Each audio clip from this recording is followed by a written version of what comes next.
Hello, students, friends, my followers, my well wishers. Today is a special day for me. Today is the 1st July, 1st July 2020. It is celebrated as a CA day. And yes, I am a chartered accountant. I am a CA सूरज अग्रवाल. ये मेरी पहचान, मुझे जो ये नाम मिला, मुझे जो ये मौकाम मिला, वो सब CA और द ICAI के कारण ही हुआ, the institute of chartered accountants of India. So मुझे लगा कि ये दिन मुझे कुछ खास आप लोगों के साथ सेलिब्रेट करना चाहिए. कैसे मैं सूरज अग्रवाल से CA सूरज अग्रवाल बना की जर्नी.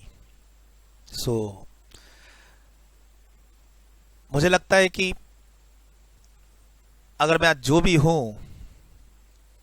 हूं, जैसा भी हूं आप लोगों के बीच, जो भी आप लोग मुझे थोड़ा बहुत जानते हैं, as a teacher, as a mentor, as a motivator, as a guide, as a friend,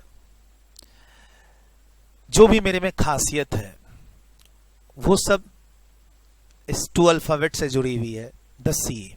तो मुझे लगा कि चलो आज के दिन कुछ थोड़ी सी पास्ट मेमोरीज को, पुरानी यादों को याद किया जाए और स्टेप बाय स्टेप जर्नी देखी जाए कि कैसे मैं एक स्मॉल टाउन से यहां तक कैसे मैंने सफर किया. सो बेसिकली मेरी CA की journey. So today is a special day and I was to celebrate this special day with you all in a special way, and that's why I thought let's share something which motivated me in all way in my this journey. So हर कहानी का एक start होता है, एक and होता है, लेकिन मेरी इस कहानी का स्टार्ट तो है बट एंड अभी नहीं है. मैं इतना ही कहूंगा कि मेरी कहानी अभी टू बी कंटिन्यूड है. आगे फिर कभी मौका लगा तो इससे आगे की कहानी सुनाऊंगा. सो मैंने 12th +2 हायर सेकेंडरी, मैंने अपनी higher secondary, I have completed my higher secondary from Saharsa. It is a small town in Bihar. और हिंदी मीडियम स्कूल से मैंने अपनी, जिसको हम लोग 12वीं कहते हैं, 12th 10+2 हायर सेकेंडरी कंप्लीट की. एंड बेसिकली अब मैं CA हूं तो आप लोग समझ रहे होंगे कि मेरा कॉमर्स लाइन है, था, तो ऐसा नहीं है. I was a physics chemistry math student. Yes, मैं साइंस का स्टूडेंट था. सो बेसिकली कभी कभार पढ़ाते हुए बच्चों के बीच में कहीं ना कहीं से ये मैसेज जाता था कि मेरा साइंस था और मैं अब CA हूं आपके सामने. तो बच्चों के बीच में काफी सारे सवाल रहते थे, और भी सवाल थे. तो देखते हैं आज बेसिकली कितने सवालों से पर्दे उठते हैं. राइट, कितने सवालों से पर्दे उठते हैं. सवाल बहुत सारे हैं और ऐसे भी स्टूडेंट्स जो हैं वो सवाल पूछने में ज्यादा बिलीव करते हैं, है ना. थोड़ा सा उनका हमेशा एक सर्च इंजन चलता रहता है, एक रीजन चलता रहता है, चाहे वो पढ़ें और या फिर जैसे वो मेरे बारे में जानना चाहें, क्योंकि ऑलमोस्ट वो काफी टाइम अपने पढ़ाई में, जब वो पढ़ रहे होते हैं मेरे से, तो काफी टाइम स्पेंड करते हैं वो मेरे साथ. तो उन्हें लगता है कि चलो कुछ हटके, टेक्स्ट तो पढ़ ही रहे हैं, सर से कुछ हटके पता चले सर के बारे में. तो बहुत सारे सवाल रहते हैं स्टूडेंट्स के मन में कि सर आप कभी कभी बताते हो कि आप साइंस एक बैकग्राउंड के स्टूडेंट हो, तो आपने CA कैसे किया. सर आप हिंदी मीडियम के स्टूडेंट्स थे, तो क्या आपने हिंदी या इंग्लिश में CA किया. There is option in CA institute कि आप हिंदी से भी सीए परस्यू कर सकते हो। सो बच्चों का सवाल, काफी सारे सवाल हैं कि सर आपने कोलकाता से सीए क्यों किया, सर आप साइंस से कॉमर्स में शिफ्ट हुए तो कोई दिक्कत नहीं आई क्या? हमें तो काफी दिक्कत आती है। एंड मेरी जो भी जर्नी है, मेरे मेरे इस प्रोफेशनल जर्नी में, सीए और सीए के बाद जॉब, जॉब के बाद टीचिंग, इस जर्नी में काफी सारे सिचुएशंस आ रखे हैं। और मुझे कभी कभी लगता है, बच्चों से जब फैमिलियर होता हूँ, बातें होती हैं, तो मुझे लगता है कि हाँ, अरे इसकी लाइफ में जो भी चल रहा है वो तो मेरी लाइफ में भी पहले हो चुका है। सो देखते हैं आपकी लाइफ और मेरी लाइफ, हालांकि मेरी लाइफ ज्यादा पुरानी तो नहीं है, बट देखते हैं कि कहां कहां मैच करती है। ठीक है। सो सवाल बच्चों के रहते हैं कि सर आपने कॉमर्स क्यों किया, सीए क्यों किया, वाई कलकत्ता, सर आपने फर्स्ट जॉब आपकी बॉम्बे में कैसे हुई, सर आपने जो आपकी फर्स्ट जॉब थी वो क्यों छोड़ी, रिलायंस, क्योंकि मैं क्लास में कहता रहता हूं कि मैं रिलायंस में मैंने काम किया हुआ है। सर आपने सीपीए किया तो फिर फॉरेन क्यों नहीं गए, यूएसए। सर आप टीचिंग में क्यों आए। ऐसे करके बहुत सारे सवाल रहते हैं। तो चलिए देखते हैं आज कितने सवालों के जवाब मैं दे पाता हूं, कितने सवालों से पर्दे आज उठते हैं। सो ज्यादा टाइम नहीं लूंगा, लेकिन हाँ, अब चूंकि स्पेशल डे है तो it should be celebrated in A special way.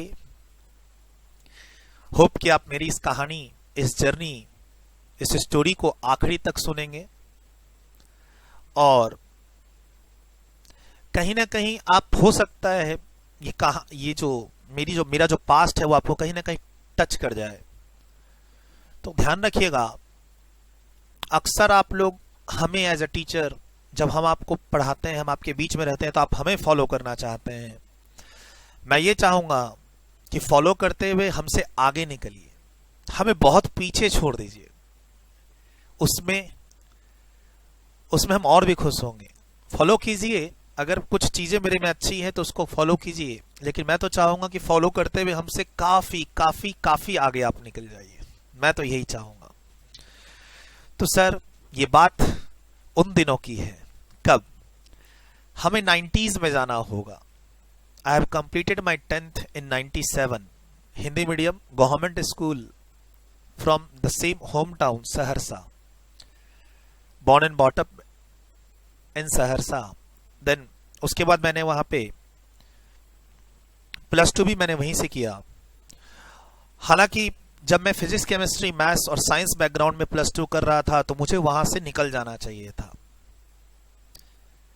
11th 12th अगर मैं बाहर से, लाइक कोटा का नाम आप लोग सुनते हैं, engineering hub, it is engineering hub for maths और इंजीनियरिंग स्टूडेंट्स, तो मुझे लगता है कि उस समय मुझे निकल जाना चाहिए था, बट ऐसा नहीं हुआ।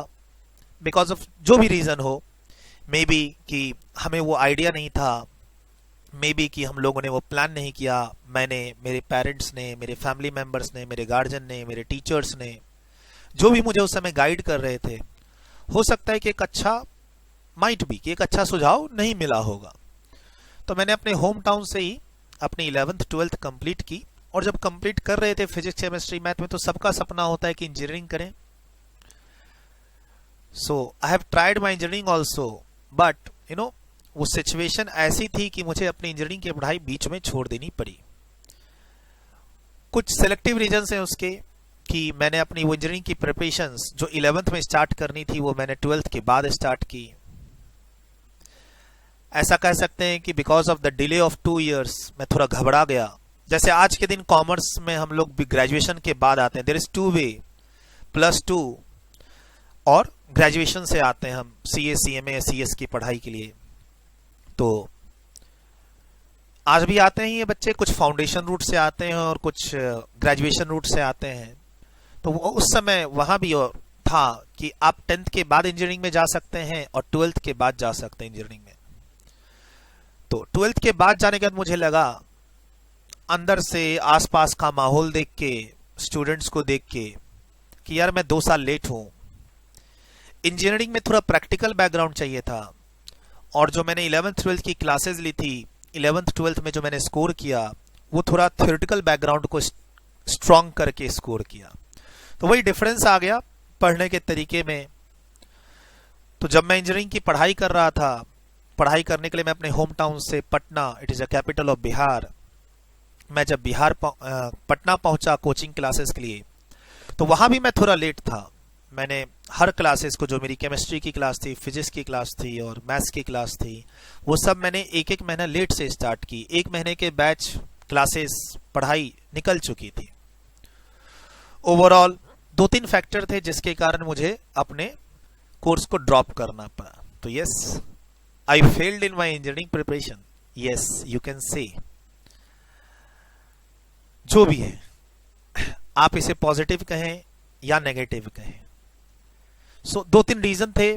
कह सकता हूं कि एक लेट प्रिपरेशन, एक क्लासेस स्टार्ट हो चुकी थी तो वहां मुझे बेसिक्स स्ट्रांग नहीं हुए, अगेन रहने का माहौल और आसपास के फैक्टर्स, सभी ये कुल मिला के नेगेटिवली मेरे लिए काम किए और मैंने सारी क्लासेस बीच में ही छोड़ दी।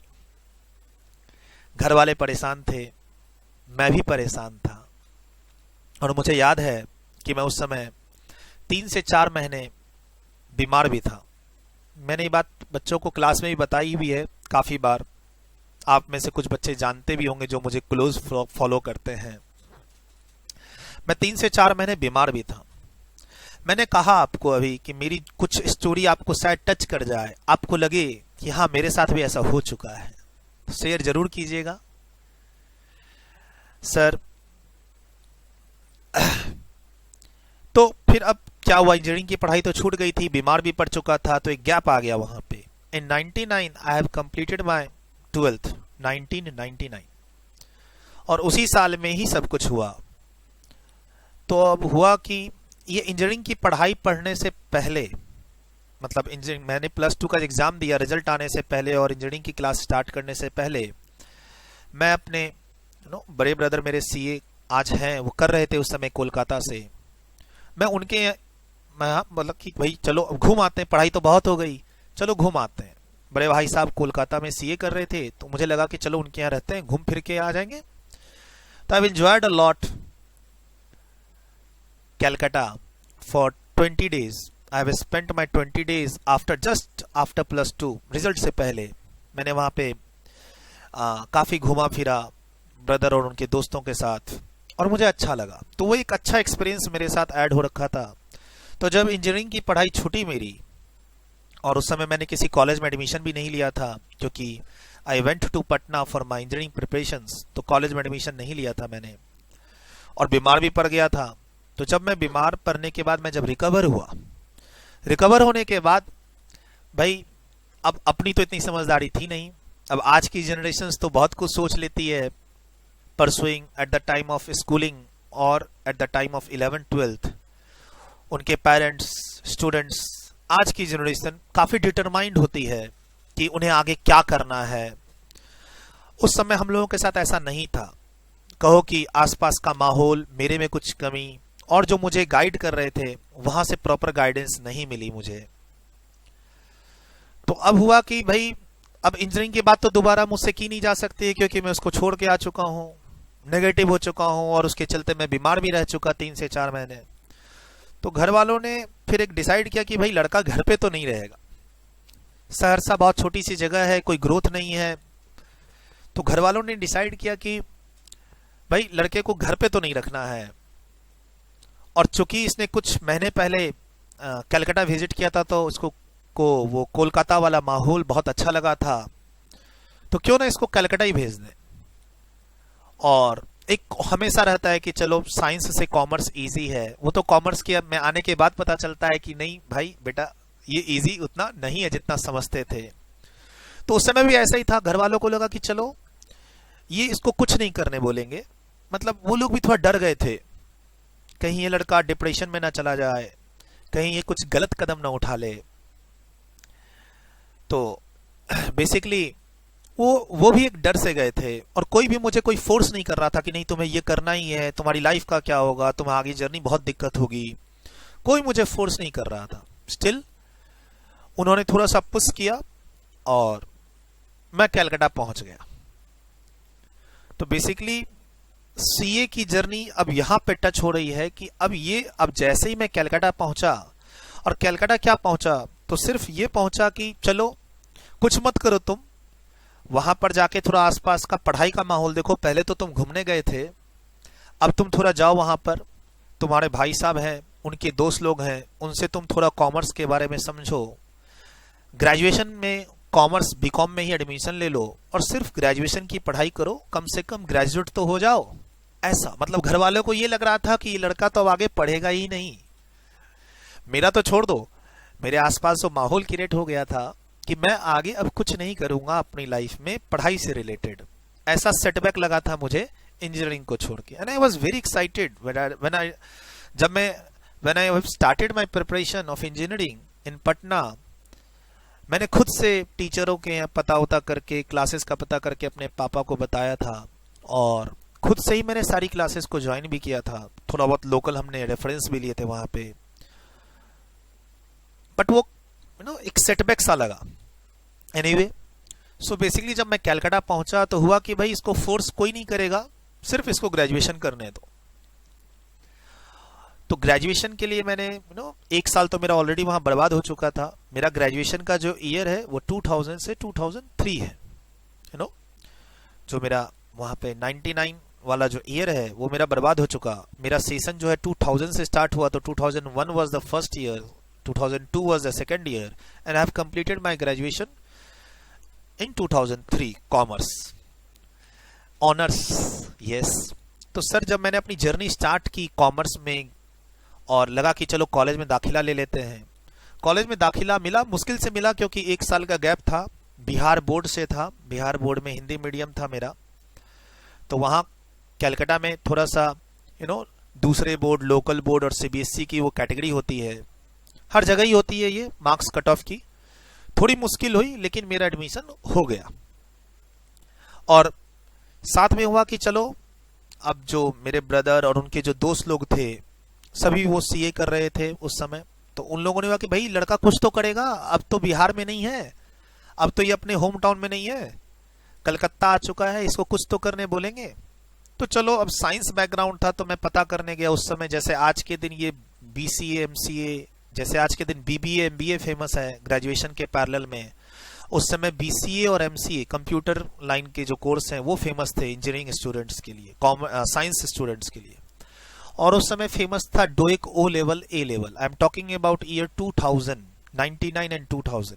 आप किसी से भी घर में पूछेंगे या आप जानते होंगे, उस समय ये सब कोर्स काफी फेमस थे।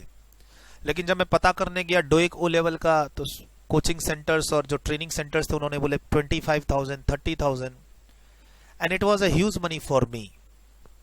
ऑलरेडी मैं अपने पेरेंट्स का इंजीनियरिंग का पैसा बर्बाद कर चुका था, और मुझे मेरी कोई सेविंग्स और कोई अपनी मेरी कमाई तो थी नहीं कि मैं पार्ट टाइम जॉब कर रहा था, ना उस समय उतनी समझ थी कि मैं पार्ट टाइम जॉब करूं। आज के दिन तो स्टूडेंट्स हमें बताते हैं कि सर फीस हम थोड़े थोड़े करके देंगे, हम अपनी फीस खुद ही जॉब करके निकाल रहे हैं। तो भाई आज की जनरेशन समझदार है इस मामले में। तो उस समय फिर मुझे लगा कि यार अब क्या किया जाए, मैं बीसीए की प्रिपरेशन नहीं कर सकता, डोइक की प्रिपरेशन नहीं कर सकता। तो कुल मिला के फिर यही हुआ कि चलो आगे देखा जाएगा, कम से कम इसका रजिस्ट्रेशन सीए कोर्स में करवा दो। और उस समय मात्र 2,000 रुपए लगते थे, मात्र 2,000 रुपए लगते थे। आज के दिन जो फीस 6,000, 8,000, 10,000 है, 20-20 हजार की फीस है इंस्टीट्यूट में रजिस्ट्रेशन की, चाहे वो सीए हो, सीएमए हो या सीएस हो। उस समय सिर्फ 2,000 रुपए का सीए फाउंडेशन का रजिस्ट्रेशन का स्कीम था। दिसंबर का मंथ आने वाला था क्योंकि कॉलेज के एडमिशन्स और जुलाई अगस्त तक जा चुके थे, सब कॉलेज का एडमिशन सेटल हो चुका था। 2000 में अब हुआ कि इसको, अब जो मेरे फ्रेंड्स, जो ब्रदर के फ्रेंड्स थे, और ब्रदर ने घर वालों से डिस्कस करके बोला कि इसको प्रेशर नहीं देंगे, एक साल में क्या पता भी तो ये ग्रेजुएशन के लिए देखो, मेरा सीए करने में एक चीज की समझदारी ये थी कि मैं सहरसा बिहार से कलकत्ता पहुंच गया, एंड दूसरा मैंने कलकत्ता में ग्रेजुएशन का एडमिशन ले लिया। मैंने अपना ग्रेजुएशन अगर होम टाउन से किया होता तो मैं आज के दिन सीए नहीं होता। तो 2-3 पॉजिटिव पॉइंट आप यहां लर्न कर सकते हो। एक तो एक ऐसी जगह पहुंचो जहां तुम्हें अपॉर्चुनिटी मिले। दूसरा, जब पहुंचे हो तो वहां रुकने के साधन, रीजन खोजो, ढूंढो। वहां पर जब मैं कलकत्ता पहुंचा और ग्रेजुएशन में एंट्री ले ली, तो मतलब मैं कुछ भी अगर वहां नहीं करूं तो कम से कम 3 साल तो वहां रहूंगा ही। तो मेरे साथ ऐसा ही हुआ। अब 2000 रुपीज की सिर्फ बात थी, तो घर वालों ने बोला चलो इन्वेस्ट करते हैं, ये भी सही। उसके बाद तो पैसे किसके लगने हैं, क्लासेस के, थोड़े बहुत एग्जामिनेशन फॉर्म के। सर आप जानते हो कि कोई भी प्रोफेशनल कोर्स अगर आप करो, इंजीनियरिंग, मेडिकल और सीए, सीएमएस, सीएस, इन सब में जो ये 3 कोर्स हैं, सीए, सीएमएस, सीएस और सीए जो मैं हूं, कंपैरेटिवली एमबीए और इंजीनियरिंग से तो सस्ता ही है आज भी। तो सिर्फ 2000 रुपए में मैंने एडमिशन मेरा हो गया। तो यहां से हुई सीए की जर्नी स्टार्ट। तो सर सीए की जर्नी स्टार्ट कैसे हुई कि चलो ये एक चिपेस्ट कोर्स अभी आज के दिन अवेलेबल है जो ग्रेजुएशन के साथ आप कर सकते हो। और मेरे बड़े भाई साहब भी सीए कर रहे थे और मेरे कजन अंकल कोलकाता में ही सीए थे। तो फैमिली बैकग्राउंड में मेरे कजन 1-2 सीए कर रहे थे, मेरे ब्रदर खुद सीए कर रहे थे और मेरे कजन अंकल सीए थे। तो ये मेरा फैमिली बैकग्राउंड था। और हाँ, थोड़ा सा टैक्स का काम हमारे घर पे भी होता था, जिसके कारण ही मेरे बड़े भाई साहब सीए करने कोलकाता में आए, ऐसे समझो। और मैं उनके पीछे पीछे वहां पहुंच गया। मेरे दादाजी और मेरे पापा दोनों ही इनकम टैक्स की प्रैक्टिस अपने घर पे करते थे, होम टाउन में। हमारे यहाँ डॉक्टर्स, इंजीनियर्स, जो बिजनेसमैन हैं वो हमारे होम टाउन के, इंक्लूडिंग बड़े बड़े हॉस्पिटल चलाने वाले डॉक्टर्स, इनकम टैक्स ऑफिसर्स, इन सब का आना जाना हमारे घर पे होता था और हम लोग देखते रहते थे आए दिन। तो थोड़ा सा हम लोग कनेक्टेड थे इस लाइन से। मेरे दादाजी की प्रैक्टिस चलती थी इनकम टैक्स और सेल्स टैक्स की, उसको फॉलो की मेरे फादर ने, और एक्सटेंशन में मेरे बड़े भाई साहब और हमने सीए की। एनीवे, स्टार्टिंग में the investment money was very low cost, education cost, तो हमने वो इन्वेस्ट करके सीए की जर्नी स्टार्ट कर दी। और इस तरीके से 2000 में मैंने सीए की जर्नी स्टार्ट कर ली। अब हुआ कि एग्जाम देना है, तो उस समय गैप होता था कि आपने रजिस्ट्रेशन अगर दिसंबर तक लिया है तो आपको अगले साल नवंबर में देने के लिए एग्जाम मिलेगा। सीए फाउंडेशन होता था उस समय, हमारे समय में। आज भी सीए फाउंडेशन है, बीच में नाम कोर्स का सीपीटी था, एंट्रेंस एग्जाम्स का। हमारे समय में रिटन पेपर होते थे और सीए फाउंडेशन 4 पेपर। आज भी 4 पेपर है, बीच में एमसीक्यूज का पैटर्न था। आज भी कुछ पैटर्न एमसीक्यू के हैं, लेकिन हमारे समय में चारों पेपर में रिटन एग्जाम्स था with objective questions. MCQ type के क्वेश्चन होते थे शुरू में 20 मार्क्स के, और उसके अलावा 80 मार्क्स का सब्जेक्टिव क्वेश्चन होता था। तो सर 1 साल का मुझे वहां प्रिपरेशन का टाइम मिला और मैंने बड़े कदम फूक फूक के आगे रखे।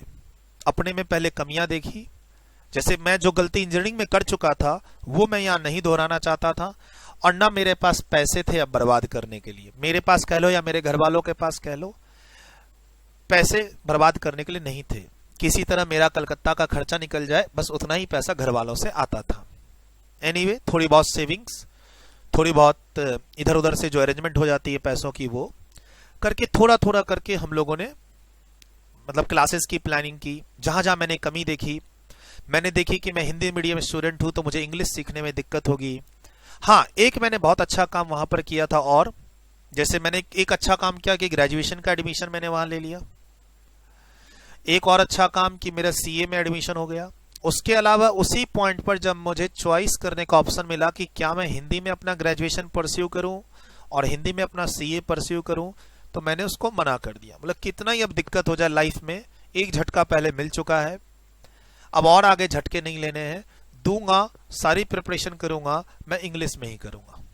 तो जब मैंने इंग्लिश में देने का तय किया कि मैं अब इंग्लिश में एग्जाम्स दूंगा, तब वहां पे हुआ कि मैं अपने आप को ट्रांसफॉर्म कैसे करूं। 12th तक तो मैं हिंदी मीडियम बिहार बोर्ड का स्टूडेंट था, तो मैं इसको ट्रांसफॉर्म कैसे करूं।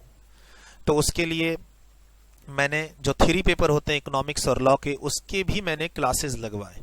और क्लासेस फेमस टीचर क्या नहीं लगाया मैंने अपनी क्लासेस को बहुत फेमस उस समय के वहां जो टीचर्स थे, बड़े बड़े टीचर्स 400-500 बच्चों को पढ़ाते थे अकाउंट्स, ठीक है, मैं उनके यहाँ क्लासेस को नहीं लगाया। मैंने हमेशा इफ एंड बट एनालिसिस की। जैसे अकाउंट्स के बहुत बड़े फेमस टीचर थे वहां पे, मैं उनके पास नहीं गया, सारे कॉमर्स के स्टूडेंट्स उन्हीं के पास जाते थे। लेकिन मुझे एक ऐसे टीचर की जरूरत थी जो मैथ्स बैकग्राउंड के स्टूडेंट्स को अच्छे से सिखा सके। तो मैंने वो पता किया, ज्वाइन किया। मैंने एक ऐसे टीचर को इकोनॉमिक्स और लॉ के लिए ज्वाइन किया जो जहां पर कम बच्चे हों और जो मुझे हर शब्दों की मीनिंग, हर सेंटेंस, हर वर्ड्स को मुझे कनेक्ट करके दे दे, हिंदी में समझाए। मैं कोई भी पैराग्राफ उनको बोलूं एक्सप्लेन करने तो वो मुझे समझाए। थ्योरेटिकल पेपर मैंने इस तरीके से ज्वाइन किया। अकाउंट्स को मैं उन टीचर के पास गया जो साइंस बैकग्राउंड के स्टूडेंट जहां ज्यादा पढ़ते थे, भले कम भीड़ हो। तो मैं बड़ा ना फूक फूक के ये सब चीज डिसाइड किया, पहले रुक रुक के, भीड़ के साथ नहीं चला। मैंने पहले अपने में कमी देखी और फिर मैंने वहां पे टीचरों को मैंने सेलेक्ट किया और जर्नी फिर चली। और साथ में मैंने थोड़ी सी वो एक लाइब्रेरी ज्वाइन कर ली, एक मैंने इंग्लिश स्पीकिंग कोर्स की क्लासेस को ज्वाइन कर लिया। कॉलेज के पास में ही था और कॉलेज कभी कभार जाना होता था। और एक चीज और मैंने वहां पे की थी, चूंकि गैप लंबा था, फाउंडेशन 1 साल के बाद देना था, अगले साल, जैसे ये तो 2000 चल रहा है तो मुझे अगले साल नवंबर में देना था। तो थोड़ा थोड़ा मैंने जो ट्यूशंस, मैंने पैसे वहां पर डिस्काउंट लिया, टीचरों से इंस्टॉलमेंट की बात की। तो मैं थोड़े थोड़े पैसे English speaking classes, computer classes, जैसे मेरे ब्रदर के दोस्तों में काफी जान पहचान थी आगे, तो वहां जब भी पता चलता था, जैसे मुझे याद है मैंने 1000 रुपीज में ही इकोनॉमिक्स और लॉ की क्लासेस फिनिश कर ली।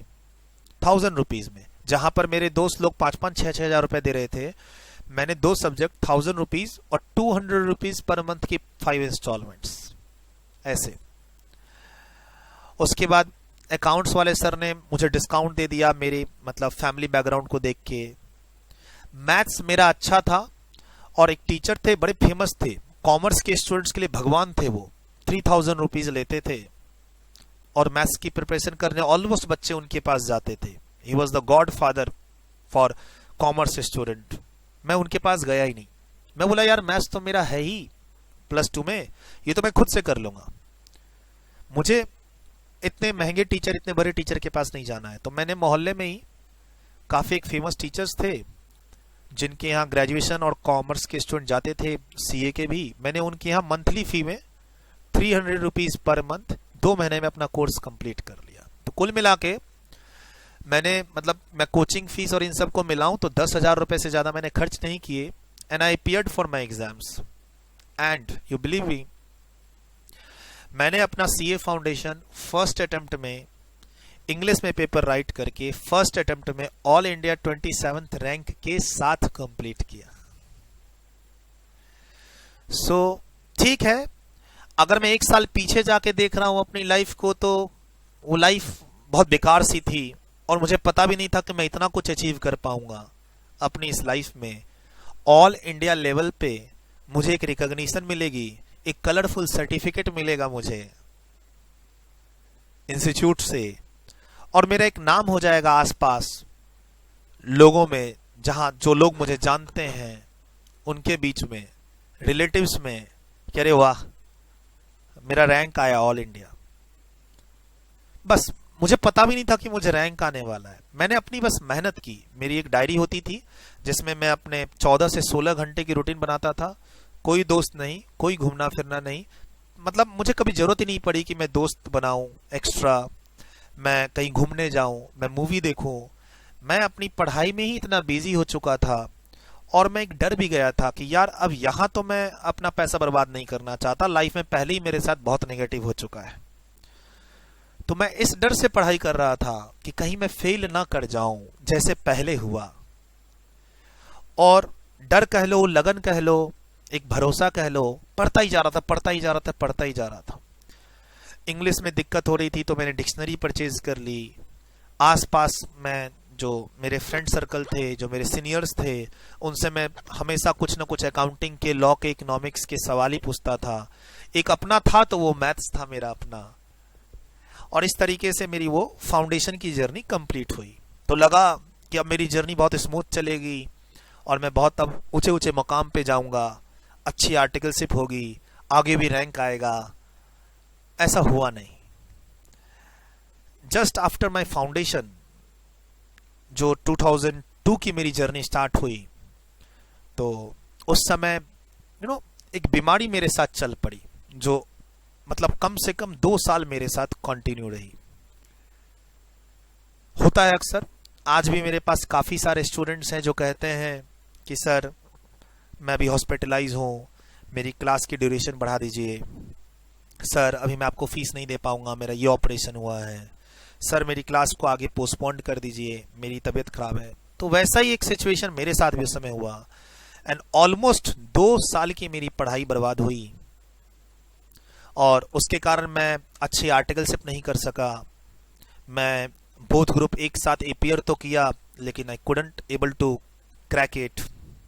हाउएवर, वो भी जर्नी मेरी इंटरेस्टिंग थी, और बीमारी थोड़ी सी सीवियर टाइप की थी। आपने सुना हो ऑस्टियोपोरोसिस, बेसिकली मतलब उस एज में नहीं होती है। आई वॉज वेरी यंग, 20-21 साल का मैं एक युवा लड़का उस समय था। 2002 मेरा बर्थ 82 का है, मतलब उस समय मेरी उम्र मात्र 20-21 साल थी, और उस उम्र में वो बीमारी होना नहीं चाहिए थी। But maybe because of some reason वो बीमारी थोड़ी कंटिन्यूटी में चली। गठिया बोलते हैं इसको, जोरों में दर्द होता है इसमें।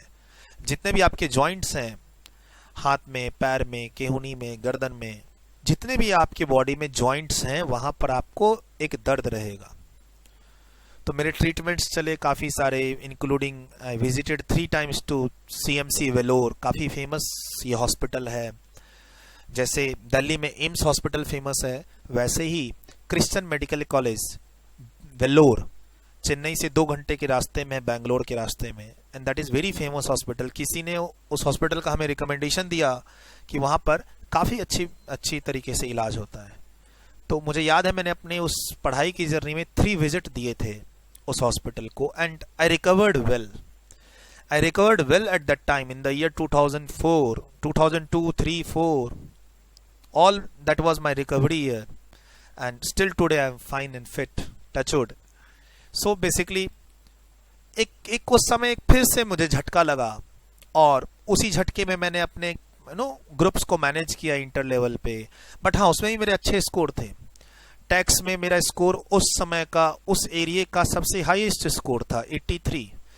जो स्कोर मैंने उस समय किया था अपने इंटर लेवल पे, दैट वाज वो 83 द स्कोर उस एरिया में, टॉलीगंज एरिया से मैंने अपनी सीए की थी। उस समय की बात बता रहा हूँ, ईयर 2002 and 3। वो स्कोर किसी भी बच्चे ने नहीं सुना था कि टैक्स में इतने स्कोर आते भी हैं किसी के। हालांकि अलग बात है कि 6 महीने के बाद स्कोर 90 और 91 भी आए थे मेरे से जूनियर के, लेकिन जब मेरा स्कोर 83 था, तो उस समय न तो उस जिन टीचर से मैं पढ़ रहा था, बड़े फेमस टीचर थे कलकत्ता में टैक्स के, न तो उनके यहाँ से किसी पास्ट स्टूडेंट ने उतना स्कोर किया था, और न ही मेरे और मेरे ब्रदर के नोन जितने भी स्टूडेंट्स थे 200 से 250, उनमें किसी ने वो स्कोर किसी का भी सुना था। तो मेरे साथ नाम के साथ एक तो फाउंडेशन में लग गया था, अच्छा ये रैंक होल्डर, ये वही लड़का है जिसने रैंक लाया था, एक ऐसा। क्योंकि सबको उस समय रहता था कि यार जो है ना रैंक लाने वाले पक्का 11th में और 10th और 12th में ना अचीवर्स होंगे, अपने स्कूल के टॉपर होंगे, ऐसा लगता था। मतलब उस समय जो रैंक का माहौल था, और आज भी जो रैंक का माहौल है, वो ये है कि जो अपनी स्कूल में टॉपर रहा है 10th 12th में, जो अपना बोर्ड टॉपर और स्कूल टॉपर और एरिया और डिस्ट्रिक्ट टॉपर रहा है, वही सीए के कोर्स में रैंक ला सकता है। ऐसा एक चल रहा था, जिसके एकेडमिक्स स्ट्रांग होंगे वही रैंक लाएगा। बट वैसा मेरे साथ नहीं था। 10th और 12th के मेरे मार्क्स तो बताने लायक भी नहीं है कि मैं आपको बताऊं, इसलिए मैंने उसकी चर्चा ही नहीं की। ठीक है, बताने जो लायक होगा मैं बता दूंगा, बाकी मैं थोड़ा सा हाइड कर लूंगा, पर्दे गिरा के रखूंगा। तो बेसिकली मतलब मैं एक रैंक होल्डर के नाम से उस समय फेमस रहा। उसके बाद थोड़े से उतार चढ़ाव लाइफ में आए, लेकिन still I managed well in my education. मेरे टैक्स के जो मार्क्स थे वो उस समय के रिकॉर्ड ब्रेकर मार्क्स थे, और पैरेलली मेरे ग्रेजुएशन में भी मुझे 60% से ज़्यादा स्कोर करने का एम रखा था, वो मैंने किया। और वहाँ भी मेरे मार्क्स कुछ पेपर में 88, 84 थे। However I always wanted to touch my 90 score. I should score 90 and above out of 100 in my that journey, but जो मैं नहीं कर पाया उस समय। आगे मैंने किया है बताऊंगा। तो सर एक और मेरे में वहां पर प्लस पॉइंट ऐड हुआ था because of my maths background. मैंने अपने सीए फाउंडेशन में 49 मार्क्स स्कोर किए थे out of 50। I wanted to score 50 out of 50। I wanted to score 50 out of 50, but वो एक मार्क्स की बस समझो कि वो मिस्टेक थी, मुझे 49 आए थे, तो वो भी एक प्लस पॉइंट जुड़ा था मेरे साथ। और भी थोड़ा मैं वहाँ की वो जो आईकासा बॉडी होती है स्टूडेंट्स की बॉडी, उसमें थोड़ा सा मैं वॉलंटियर बोल के थोड़ा सा एक्टिव मेंबर था वहाँ पे। कोर मेंबर तो नहीं था, but as a support, as a volunteer मैंने वहाँ भी काम किया था। इंस्टीट्यूट की वो स्टूडेंट्स की यूनियन की बॉडी थी आईकासा, EICASA, जैसे नाइकासा है इंस्टीट्यूट नॉर्थ में स्टूडेंट्स की बॉडी। तो मैं वहाँ एक्टिव था थोड़ा अपने सीनियर लोगों के साथ, और हमने एक कॉन्फ्रेंस भी किया था ऑल इंडिया लेवल का। उसकी कुछ पिक्चर्स हैं, मैं कोशिश करूंगा कि अपनी इस जर्नी की कुछ पिक्चर्स अपने इस नीचे डिस्क्रिप्शन बॉक्स के लिंक्स में आगे अपडेट कर दूं। अगर मैं कोई कलरफुल सर्टिफिकेट की बात कर रहा हूं तो उसका मैं इमेज देने की कोशिश करूंगा, ताकि आप बच्चों को देखो भाई, मेरे मैक्सिमम जो फॉलोअर्स हैं वो स्टूडेंट्स हैं, ठीक है। इस यूट्यूब चैनल पे, जिस चैनल पे आप इस वीडियो को देख रहे हो, उस पे मेरे मैक्सिमम जो फॉलोअर्स हैं वो CA CMS CS के ही स्टूडेंट्स हैं। स्टूडेंट्स, मैं CA हूं, मैं CA की बात कर रहा हूं, लेकिन आप कोई भी कोर्स कर रहे हो CA CMA या CS, आपको मतलब एक अपना सा लगेगा कि यार इसमें थोड़ी स्टोरी तो मेरी भी है, ऐसा। तो सर इस थोड़े से उतार चढ़ाव के साथ, like computer class, English classes, library, college, I have completed my college, I have completed my graduation, I have completed some computer course like Excel, Word in my initial years only, and now it is the time of CA final. अच्छा, उस समय articleship ना CA foundation के बाद ही start हो जाती थी। एक ऑफर निकला था उस समय, 4000 रुपीज दीजिए तो आपका इंटर और फाइनल का रजिस्ट्रेशन साथ में हो जाएगा विथ आर्टिकलशिप। मात्र 4000 रुपए, 2000 फाउंडेशन के रजिस्ट्रेशन का, और सिर्फ इंस्टीट्यूट ने मुझसे 4000 रुपए लिए इंटर के एडमिशन के साथ, फाइनल का रजिस्ट्रेशन फ्री विथ आर्टिकलशिप। कि अगर आप फ्यूचर में फाइनल में जाते हैं तो ऑटोमेटिक आपका फाइनल में रजिस्ट्रेशन माना जाएगा, हम आपसे दोबारा री रजिस्ट्रेशन का पैसा नहीं लेंगे। तो 2000 प्लस 4000, और मैं फाइनल में पहुंच गया। इंटर में मैंने क्लासेस ली, जैसे जो जहां पर हेल्प मिली मुझे, जो जहां समझ में आया मैंने क्लासेस ली, लेकिन हाँ थोड़े बियॉन्ड द एजुकेशन मेरा एक हेल्थ फैक्टर भी जुड़ गया मेरे उस समय में, हेल्थ इशू ऐसा कहिए। नाउ अब चैलेंज ये था कि मेरे चूंकि टाइम थोड़ा सा ज्यादा लग गया किसमें, इंटर में, तो अब फाइनल मुझे तुरंत निकालना था, और फाइनल में मुझे ज्यादा टाइम नहीं देना था। तो मुझे जब लगा इंटर में क्या मेरा ग्रुप क्लियर हो जाएगा, मैं फाइनल में पहुंच जाऊंगा, तो रिजल्ट से पहले ही मैंने अपनी पढ़ाई क्लासेस स्टार्ट कर ली थी। 8 फाउंडेशन में मैं अपने आप को वीक समझता था, मैं एक छोटी जगह से आया था, मैंने बोर्ड चेंज किया, मैंने मीडियम चेंज किया, फाउंडेशन के मैंने चारों सब्जेक्ट की क्लासेस ली, बट सिर्फ फाउंडेशन में ही ली। इंटर में मैं सेलेक्टिव गया, 2-3 सब्जेक्ट की क्लासेस नहीं ली। फाइनल में 8 सब्जेक्ट होते थे उस समय भी, 8 में से मैंने 5 पेपर की क्लासेस ली, 3 की नहीं ली। 3 को मैंने सेल्फ स्टडी के लिए रखा, उसका प्लान किया, उसका टारगेट बनाया, और हमेशा मैं अपने वो रूटीन को साथ में लेके चलता था, किस समय क्या पढ़ना है, कितने दिन तक पढ़ना है, कितने बजे से कितने बजे तक क्या पढ़ना है। अगर मैंने जो पेपर सेल्फ पढ़ना है उसको कितने दिन, कितने पेजेस हैं उसमें देख लेता था, कोई रेफरेंस की बुक खरीद लेता था, दोस्तों से ले लेता था, और एक टाइम टेबल बना लेता था कि 2 महीने में इसको फिनिश करना है, 3 महीने में इसको फिनिश करना है। तो मैंने क्या किया, मैंने प्लान किया कि मुझे भाई अगले साल, जैसे 1 साल के बाद जो एग्जाम देना है वो बोथ ग्रुप CA फाइनल का देना है। जर्नी बहुत टफ थी, मैंने फटाफट 2 ट्यूशन लगाए, वो 2 ट्यूशन खत्म होने वाले थे कि मैंने तीसरा ट्यूशन लगा लिया। तीसरा ट्यूशन चल रहा था और पहले वाले दोनों ट्यूशन खत्म हो गए, तो मैंने नए 2 ट्यूशन और लगा लिए। जब नए 2 ट्यूशन लगाए तो जो बीच में एक मैंने तीसरा ट्यूशन लिया था वो खत्म होने पे था। तो इस तरीके से मैंने उस प्रेशर को मैनेज किया, ट्यूशन के प्रेशर को। मैंने एक साथ 5 सब्जेक्ट नहीं लगाए, 3 सब्जेक्ट नहीं लगाए, एक खत्म किया, फिर दूसरा स्टार्ट किया, या खत्म होने वाला था तो स्टार्ट किया। इस तरीके से मैंने अपने आप को मैनेज किया। एंड ऑफ कोर्स जैसे फाइनल में बच्चे आज भी प्लान करते हैं कि टैक्स का ट्यूशन वो लास्ट में लेंगे, डीटी हो या आईडीटी, मैंने भी वही किया। मेरे सबसे लास्ट जो क्लासेस चल रही थी वो डायरेक्ट टैक्स और इनडायरेक्ट टैक्स की चल रही थी फाइनल में, और मैं बोथ ग्रुप बैठ गया। हालांकि बोथ ग्रुप में नहीं जा रहा था देने, मुझे लग रहा था मेरी प्रिपरेशन नहीं हुई है, तो it was because of my brother. उस समय वो सीए बन चुके थे, तो उनके एक्सपीरियंस और उनके दोस्तों और अपने दोस्तों से डिस्कशन करने के बाद हुआ कि नहीं चलो फॉर्म भर देते हैं और दे भी देते हैं।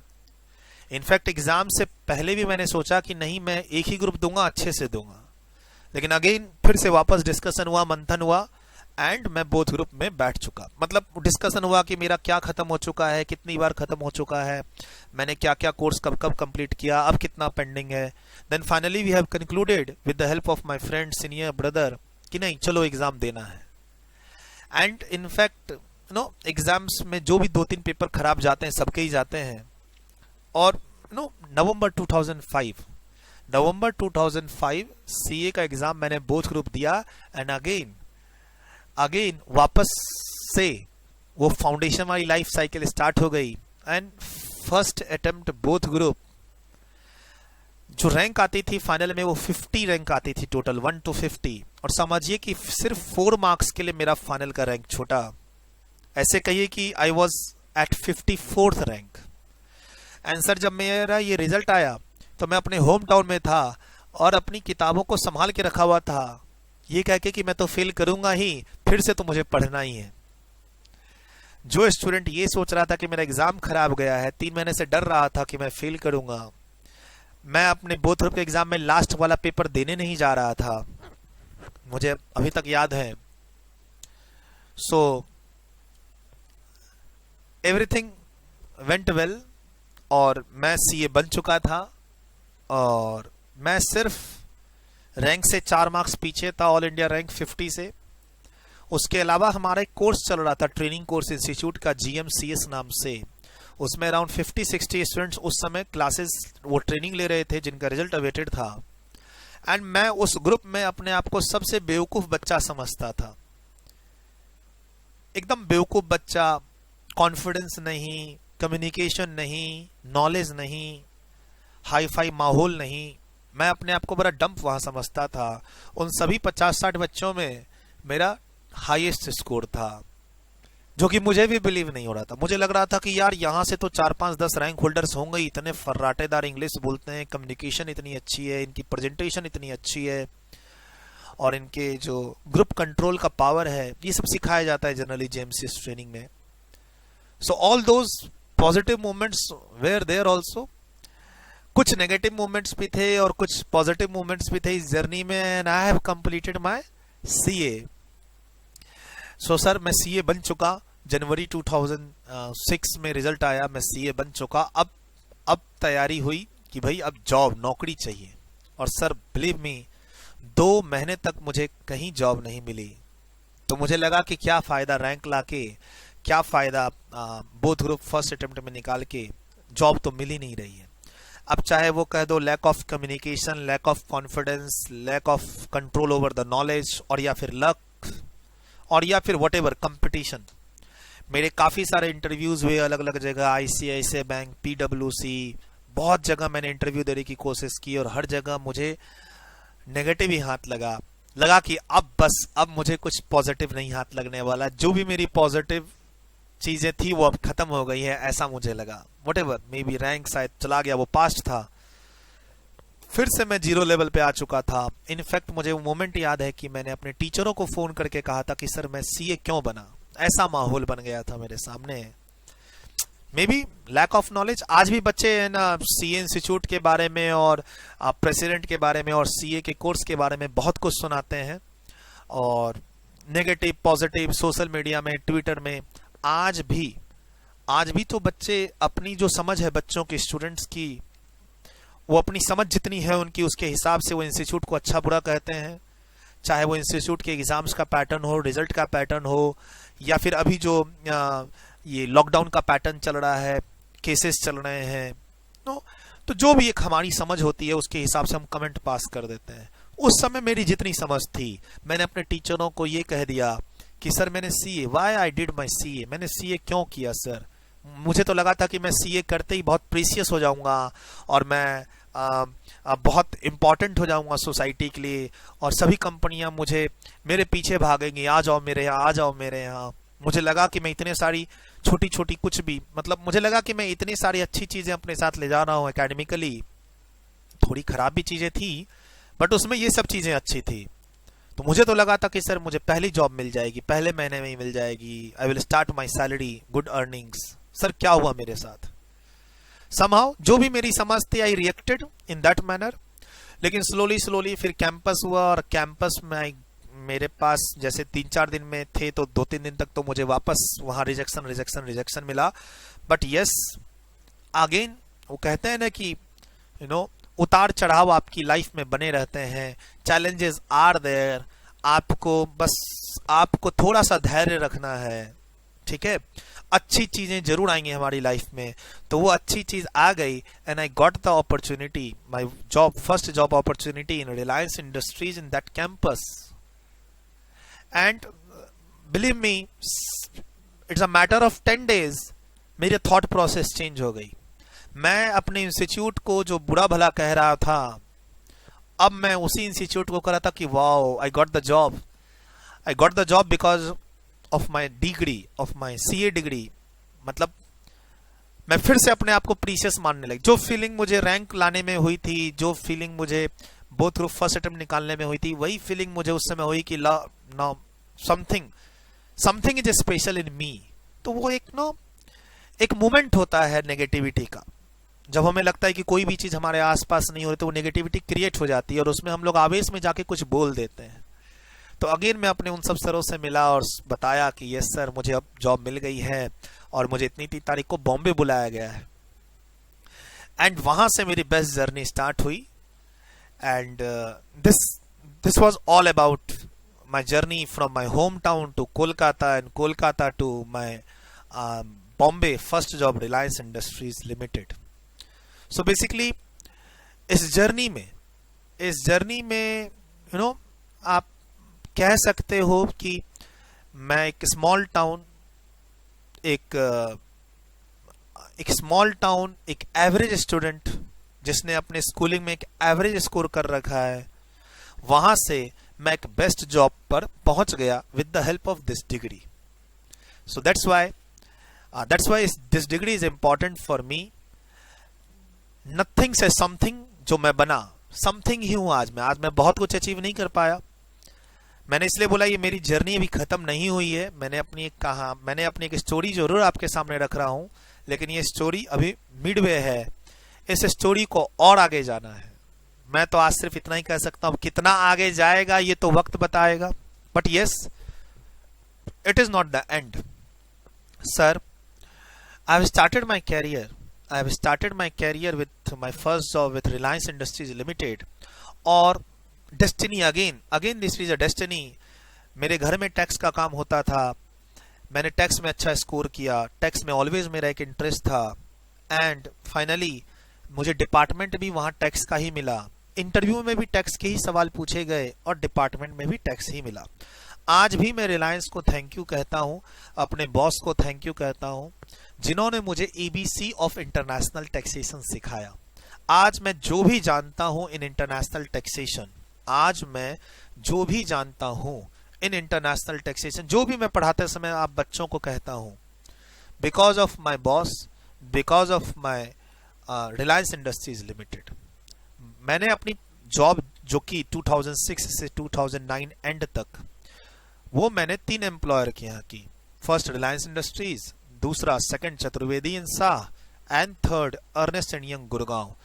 इस प्रोफेशनल जर्नी, जो जॉब की जर्नी है, उसमें मेरा फर्स्ट जॉब बॉम्बे था एंड लास्ट के जो दोनों जॉब थे वो एनसीआर, दिल्ली, गुड़गांव। राइट, 2007 में मैं मुंबई छोड़ चुका था एंड मैं दिल्ली आ चुका था, और तब से मैं यहीं आपके बीच हूं। और इसी बीच में जब मैं इंटरनेशनल टैक्सेशन पर अलग अलग प्रोफाइल पे अलग अलग कंपनी में काम कर रहा था, तो इसी बीच में हुआ कि चलो मैं अपने साथ एक और डिग्री ऐड कर लेता हूं। So I went for preparing my CPA USA degree. Went in the sense कि मैंने क्लासेस यहीं पे ली, कोर्स इसका यहीं से कंप्लीट किया, खाली उस समय एग्जाम्स का सेंटर सिर्फ यूएस होता था, जो कि अब एग्जाम का सेंटर दुबई भी था और अब इस साल से तो इंडिया भी है। तो यहीं लोकल मैंने कोचिंग क्लासेस ली और I I went to USA for 20 days, stayed at my friends house. And उसी ने ही मुझे मोटिवेट किया था, उसी फ्रेंड ने मुझे मोटिवेट किया था कि तुम सीपीए कर सकते हो। और मैंने सीपीए अपना कंप्लीट किया 2009 में। और उसी समय इंस्टीट्यूट का, the CA institute, my mother body, जिसका मैं मेंबर हूं, जिसके चलते मेरा वजूद है, सबसे पहला कोर्स इंस्टीट्यूट का लॉन्च हुआ था, the certification course of international taxation. वो मैंने कंप्लीट किया सेम ईयर में।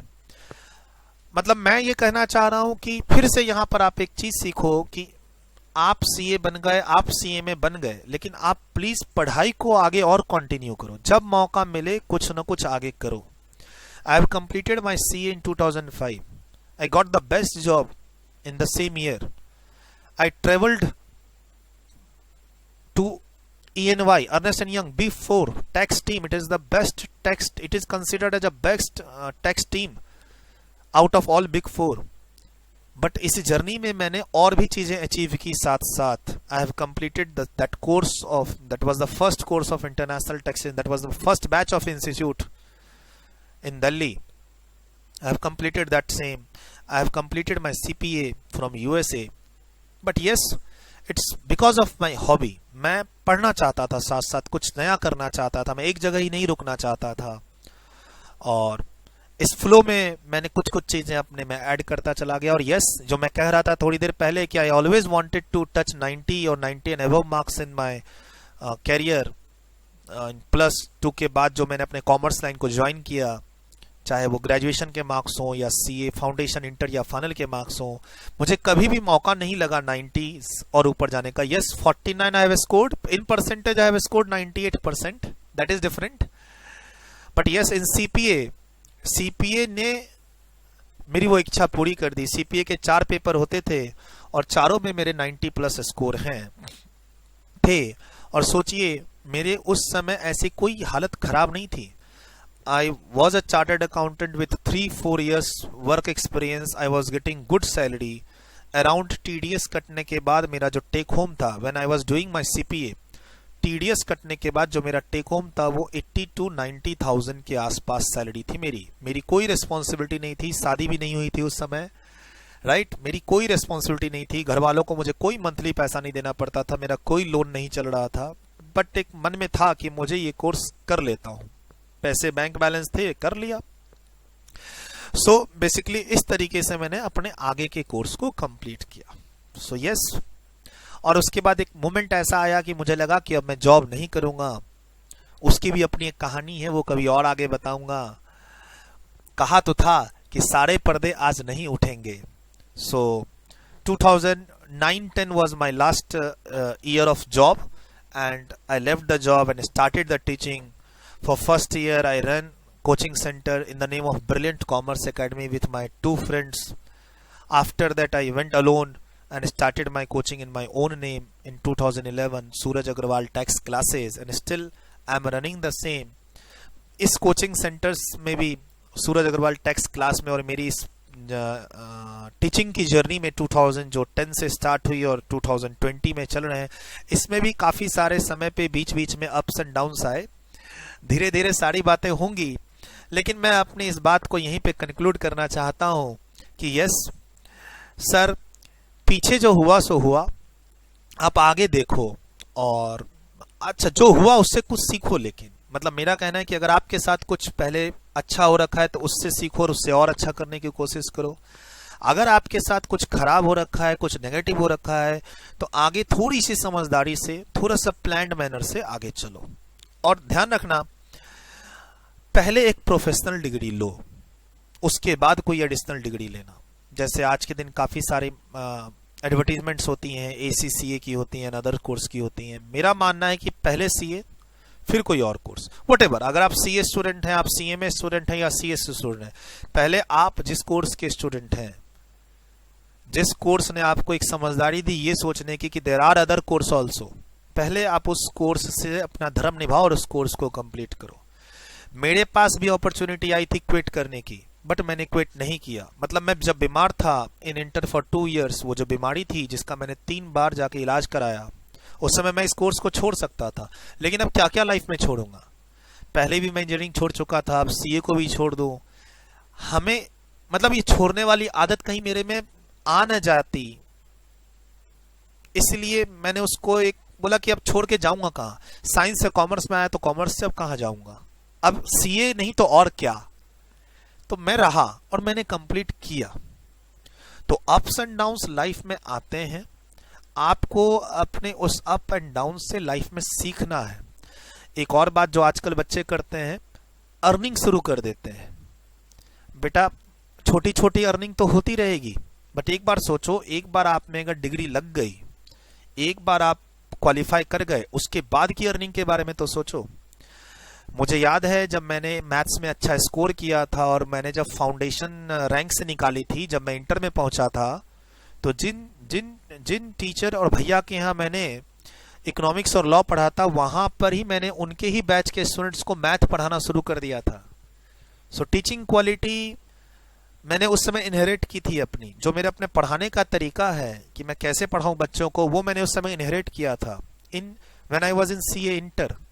बट उस बैच को मैंने बच्चों और अपने उन सीनियर टीचर को कह के छोड़ दिया कि सर मेरी पढ़ाई डिस्टर्ब हो रही है, मैं पढ़ाई करने आया था कलकत्ता, भले मुझे पैसे की दिक्कत है, आई विल मैनेज, बट अगर मैं इन बच्चों को पढ़ाऊंगा इस एज में तो मेरी अपनी जो पढ़ाई है जिसके चलते मैं कलकत्ता पहुंचा हूं, इतना स्ट्रगल कर रहा हूं, वो मेरी छूट जाएगी। तो आप बच्चे ये भी ध्यान रखो कि जब आप पेडअप में काम करते हो, कहीं पर आप वर्क करते हो या घर में टीचिंग का काम करते हो, हम वो काम क्यों करने हैं, क्यों करने की वो जरूरत पड़ी? क्योंकि हम एक अच्छे कोर्स सीए, सीएमए या सीएस को परस्यू करना चाहते हैं, क्लासेस लेना चाहते हैं। सर आपका जमाना कुछ और था, इस जमाने में तो 1-2 लाख रुपए खर्च होते ही होते हैं, लैपटॉप भी चाहिए, क्लासेस भी लेनी है। सर आप ही की फीस देख लो, इतनी महंगी है, आप हमें दे दोगे 5 इंस्टॉलमेंट 1000 रुपए में अपनी क्लास? नहीं देंगे। सर मेरी कहानी 99 2000 2001 की है, अभी कंपेयर मत करो। तो सर अभी 1-2 लाख रुपए जो आप जो सोच रहे हो कि 1-2 लाख रुपए मुझे इस कोर्स में लगेंगे और ये कोर्स कर रहे हो, चाहे वो सीए हो, सीएमए हो या सीएस हो, और फिर उसको अरेंज करने के लिए आप साइड में क्या कर रहे हो, जॉब कर रहे हो, राइट? कुछ बच्चे जेनपेक्ट में भी काम करते हैं, कुछ बच्चे पेडअप में काम करते हैं, कुछ बच्चे अकाउंट्स डिपार्टमेंट में 12 से 20 हजार 15 से 20 हजार की सैलरी पे काम करते हैं, कुछ बच्चे घर में टीचिंग करते हैं। मैं कहता हूं आप जब ये सब साइड एक्टिविटीज कर रहे थे तो करिए ना, उस साइड एक्टिविटीज से उतना ही कमाइए जितने आपकी पढ़ाई के खर्चे के लिए जरूरत है। फॉर एग्जाम्पल आपकी पढ़ाई में 1 लाख रुपए लगने हैं कोचिंग सेंटर में, क्लासेस में, तो आप बगल के सोर्स से सिर्फ 1 लाख ही कमाइए। आप 2 लाख 3 लाख 4 लाख के लालच में नहीं पड़िए। 1 लाख ले लेता हूं, उससे मोबाइल ले लूंगा, घड़ी ले लूंगा, कपड़े जूते ले लूंगा, फिर 1 लाख रुपए और कमा लेता हूं, कोचिंग वालों को दे दूंगा, फिर 1-2 लाख रुपए और कमा लेता हूं, घर वालों को दे दूंगा। बेटा उतनी रिस्पॉन्सिबिलिटी मत लीजिए, आपका मेन मकसद छूट रहा है उस कमाने के चक्कर में। तो जो मेरे स्टूडेंट्स साथ में अर्निंग करनी शुरू कर दी है, जो मेरे स्टूडेंट्स ने, अभी आप न तो सीए बने हैं, न सीएमए बने हैं, न सीएस बने हैं, आपने बगल में एक साइड अर्निंग की। क्यों? घर वालों ने कहा? नहीं, आप पढ़ाई कर रहे थे, आपको टीचर्स की फीस घर वालों से मांगने में शर्म आ रही थी, तो आपने साइड में ये काम शुरू किया। मेरा सिर्फ एक ही यही रिक्वेस्ट है, वो काम उतना ही करें जितना आपकी पढ़ाई के लिए जरूरत हो। आप अपनी लाइफ स्टाइल को चेंज ना करें। बाइक खरीदना, महंगी घड़ी खरीदना, मोबाइल खरीदना और जूते कपड़े खरीदना, आप अपनी इस लाइफ स्टाइल को चेंज करने के लिए वो काम ना करें। मेरे पास बहुत सारे बच्चे ऐसे आए हैं जिनको पैसे की दिक्कत थी और उन्होंने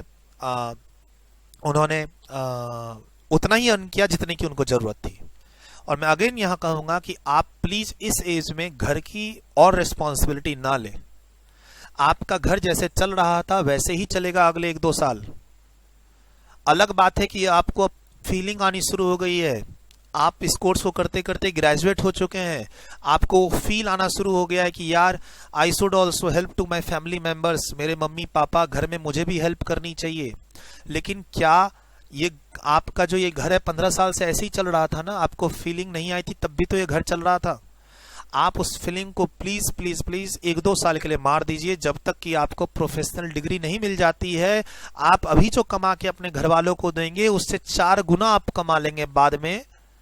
और आप अभी जो घर वालों के सामने वो सिर्फ स्टूडेंट हैं, ग्रेजुएट हैं, और घर वाले ये सोच रहे हैं कि अभी तक आप कोई प्रोफेशनल डिग्री हमें ला के नहीं दिए हैं।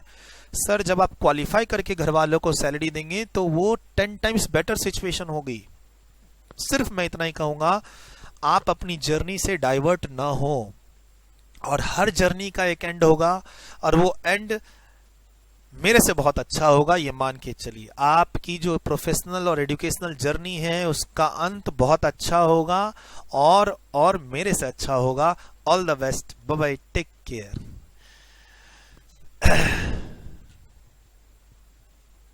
Bye bye.